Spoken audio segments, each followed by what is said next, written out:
Shalom Bapak Ibu Saudaraku, kita bersyukur Tuhan pertemukan kita di akhir pekan ini. Tentu ini adalah anugerah dan berkat dari Allah. Kita merasakan kasih Tuhan dari waktu ke waktu. Dan sekarang sebelum kita meninggalkan minggu ini dan memasuki minggu yang baru, dalam persekutuan ibadah dengan Tuhan, lewat ibadah minggu, baik secara live streaming, video streaming, ataupun juga dalam ibadah tatap muka. Mari kembali di Sabtu pagi ini kita bawa kesediaan kita untuk menerima firman Allah. Mari kita berdoa saudara. Tuhan Yesus yang baik, kami sungguh bersyukur dan berterima kasih karena Engkau selalu ada untuk kami. Dalam bersama dengan Engkau, tantangan seperti apapun dalam hidup ini tidak mematikan semangat kami untuk terus berkarya. Karena kekuatan Allah menopang kehidupan kami, sehingga kami tidak menjadi orang yang pesimis, orang yang takut, orang yang gelisah. Tapi kami menjadi orang-orang yang optimis dan memiliki semangat untuk terus berkarya bagi kemuliaan nama-Mu. Untuk apa yang kami minta ini Tuhan, berkenan Kau anugerahkan kami kembali firman-Mu, agar semangat yang ada pada kami tetap kami nyatakan sebagai bukti kesediaan kami untuk berkarya bagi-Mu. Di dalam nama Tuhan Yesus kami sudah berdoa kepada Bapa di sorga. Amin. Saudaraku, bacaan Alkitab kita di Sabtu pagi ini terambil dari kitab Nehemia 12 ayat 38 sampai 43. Bagian Alkitab ini dibacakan demikian. Dan paduan suara yang kedua berarak ke kiri dan aku mengikutinya. Dengan sebagian dari orang-orang itu melalui tembok dan menara perapian sampai tembok lebar. Lalu kami melalui pintu gerbang Efraim, pintu gerbang lama, pintu gerbang ikan, menara Hananel, dan menara Meas, sampai pintu gerbang domba. Mereka berhenti di pintu gerbang penjagaan. Kemudian kedua paduan suara itu berdiri di rumah Allah. Demikian juga aku bersama-sama sebagian dari para penguasa dan para imam, yakni Eliakim, Maaseya, Miyamin, Mika, Elunai, Zakaria, Hananya dengan memegang nafiri. Dan Maaseya, Semaya, Eleazar, Uzi, Yohanan, Malkia, Elam, dan Esar. Lalu para penyanyi memperdengarkan kidung di bawah pimpinan Yizraya. Pada hari itu mereka mempersembahkan korban yang besar. Mereka bersukaria karena Allah memberi mereka kesukaan yang besar. Juga segala perempuan dan anak-anak bersukaria, sehingga kesukaan Yerusalem terdengar sampai jauh. Saudaraku, tema renungan kita di Sabtu pagi ini tertulis demikian dalam Sabda Bina Umat, no pain, no gain. Saudaraku, sebelum kita jauh masuk memaknai apa yang disampaikan firman Allah dalam bacaan kita dengan tema renungan kita di pagi ini, no pain, no gain, saya akan menyampaikan satu buah lagu yang tentu lirik lagu ini mau menyadarkan kita bahwa kita butuh Tuhan Yesus dalam menjalani, menapaki, dan memperjuangkan kehidupan yang Tuhan anugerahkan. Lagunya ada di Kidung Jemaat 402 saudaraku.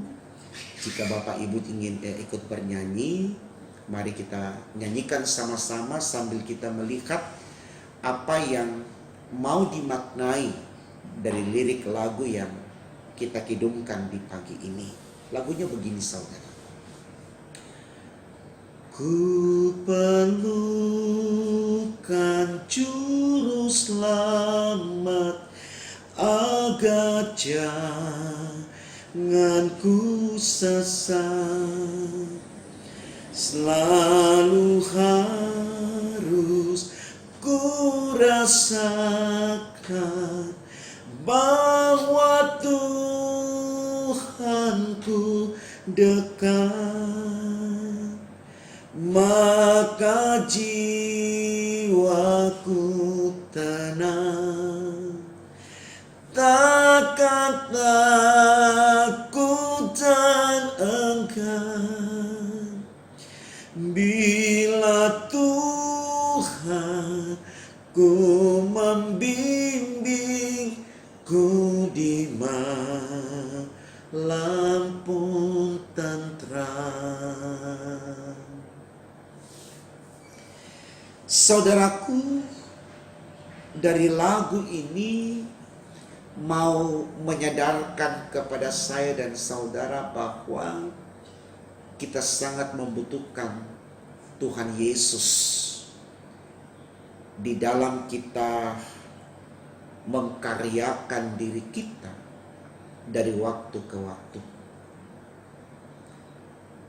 Dalam lindungan Tuhan Yesus kita selalu mengimani bahwa kita kuat, karena yang diberikan oleh Tuhan Yesus kepada kita adalah semangat dengan yakin akan meraih kemenangan, karena Yesus tidak pernah menggagalkan setiap niat mulia yang dibangun oleh anak-anaknya untuk mencapai kemenangan. Namun di dalam semuanya itu, saudaraku, kenapa kita menyertakan Yesus? Karena kita sadar di tengah perjuangan itu tidak sedikit kemudian kita akan menjadi pesakitan. Pesakitan dalam pengertian kita akan menghadapi banyak tantangan, banyak pergumulan. Nah, itulah alasan kenapa kita memohon lewat lirik lagu tadi, ku perlukan juru selamat, supaya dalam bersama dengan juru selamat yaitu Yesus Kristus, derita yang menindih itu tidak menghambat semangat kita, tidak mematahkan semangat kita, dan tidak menghambat pekerjaan kita.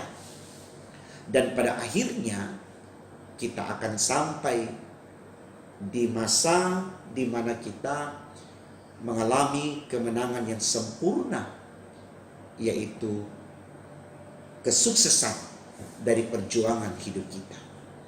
Itu juga yang tersirat dalam makna yang tertulis di tema khotbah kita, no pain, no gain. Bahwa pertumbuhan itu menuju pada proses akhir. Dalam pertumbuhan ini atau dalam perjalanan hidup ini, kita tidak akan pernah lepas dari yang namanya hal-hal yang menyakitkan. Entah itu penderitaan karena sakit atau karena difitnah, dikucilkan. Tapi yakinlah, ketika kita berjalan bersama dengan Tuhan, semua itu bisa kita lewati. Karena Tuhan selalu menjadi obat penawar untuk setiap derita yang kita alami. Dia selalu datang membawa pembaharuan. Ya. Makanya penting di sini, saudaraku, bagaimana kita memiliki kekuatan Roh Kudus yang menggerakkan kita untuk selalu mau berjalan bersama dengan Tuhan. Kalau kita memiliki Roh Kudus, saudaraku, kendati pun jiwa ini memaksa kita untuk menghalalkan segala cara, peran Roh Kudus akan mengalahkan itu, sehingga kita tidak akan selalu terjebak oleh bujuk rayu yang salah dalam hidup ini. Saya pikir ini baik, saudaraku, untuk kita renungkan, karena ini yang dialami atau pengalaman ini yang coba diceritakan atau disampaikan oleh orang-orang Israel ketika mereka berjuang untuk mendapatkan hasil yang terbaik dari keinginan mereka untuk memperbaiki kota leluhurnya atau daerah mereka, yaitu Yerusalem yang sudah dihancurkan oleh orang-orang jahat dari kerajaan Babel dalam kepemimpinan Nebukadnezar. Dan orang-orang Israel di sini pahami keterpurukan mereka karena mereka tidak menyertakan Tuhan dalam hidup mereka. Sehingga ketika ada godaan untuk menyembah Baal, menyembah berhala, dengan serta-merta, dengan semangat yang luar biasa, mereka meninggalkan Tuhan dan akhirnya Tuhan murka. Tapi ketika mereka sudah mengalami kemurkaan dari Allah yang membuat mereka lebih menderita dari derita yang ada ketika mereka berjalan bersama dengan Tuhan, di situ kemudian orang-orang Israel insaf, sadar bahwa mereka sudah sangat degil di hadapan Allah, sehingga mereka kembali menunjukkan kekuatan spiritualitas mereka, iman mereka untuk hidup di dalam Tuhan. Saya sangat yakin saudaraku, saya dan Bapak Ibu juga punya keadaan yang sama seperti orang-orang Israel, bahwa kita tidak pernah berhenti terus digoda dan dirayu oleh kuasa-kuasa kegelapan untuk terjebak di dalamnya. Penyesat itu ada saudaraku, tidak pernah tidak ada. Itu sudah seakan-akan ya kenyataan yang tidak bisa kita pungkiri. Kita harus akui bahwa penyesatan itu ada. Mari kita lihat saudaraku dalam kitab Injil Matius. Injil Matius pasalnya yang ke-18, ayatnya yang ke-7. Ya. Dikatakan di sana begini, Matius 18 ayat 7. Celakalah dunia dengan segala penyesatannya, memang penyesat harus ada. Garis bawah itu. Memang penyesat harus ada. Kenapa? Karena konteksnya dunia, bukan baka. Ini fana. Jadi ya penyesat itu harus ada. Kalimat selanjutnya dikatakan begini. Tetapi celakalah orang yang mengadakan. Ini yang perlu kita pegang. Walaupun penyesat ada, kita gak usah pusing. Dia mau 1000 ada, kita sendiri bodoh amat. Ketika kita di pihak Tuhan, 1000 kekuatan dari penyesat itu tidak bisa mengalahkan kita. Karena apa? Tuhan tidak pernah kompromi dengan penyesat atau kejahatan. Dikatakan dalam bacaan kita tadi, ya, Matius 18 ayat yang ke-7, kalimat terakhir, tetapi celakalah orang yang melakukannya. Jadi jangan takut dengan orang-orang yang suka menyesatkan saudaraku. Orang-orang yang suka menfitnah, orang-orang yang suka mengucilkan kita, menghina kita. Jangan pernah takut. Karena kenapa? Karena Tuhan yang akan berperkara dengan mereka. Sekarang bangun iman kita saja. Sertaikan Tuhan saja dalam hidup kita. Dia yang nanti melawan orang-orang yang jahat itu. Kita nggak perlu melawan. Khotbah kemarin sudah katakan dalam 1 Petrus 3 ayat 9, jangan balas kejahatan dengan kejahatan. Urusan penghakiman itu urusan Tuhan. Urusan membalas kejahatan orang itu urusan Tuhan, bukan kita. Kita cuma diminta berbuatlah baik. Itu yang dilakukan oleh orang-orang Israel. Kembali lagi 1 minggu ini saudaraku diceritakan kepada kita. Bagaimana mereka ditekan. Bagaimana mereka dihambat. Bagaimana mereka direndahkan, diolok-olok oleh Tobia dan Sanballat. Bahkan yang lain. Tapi mereka tidak merasa kecil di hadapan orang-orang itu. Karena mereka adalah orang-orang yang berharga di mata Tuhan. Sehingga semangat yang ada pada mereka adalah mempermuliakan Tuhan di dalam kehidupan mereka. Saya pikir ini baik saudaraku untuk kita renungkan. Supaya kita mulai berpikir 1 minggu ke depan, sebelum kita ada di minggu yang baru lagi, entah ada berapa banyak persoalan yang akan kita hadapi. Entah ada berapa banyak masalah yang akan kita hadapi, yang menjadi pergumulan kita. Hadapilah dengan iman. Supaya seperti apapun persoalan yang kita hadapi, kita tidak pernah takut. Karena Tuhan menopang, menolong, memberkati kita.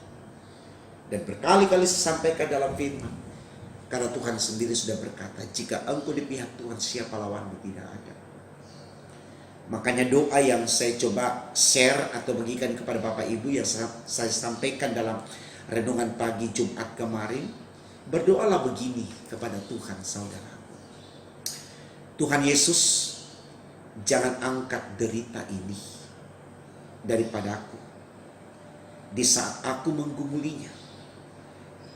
Karena dunia identik dengan penderitaan. Karena dunia ini fana.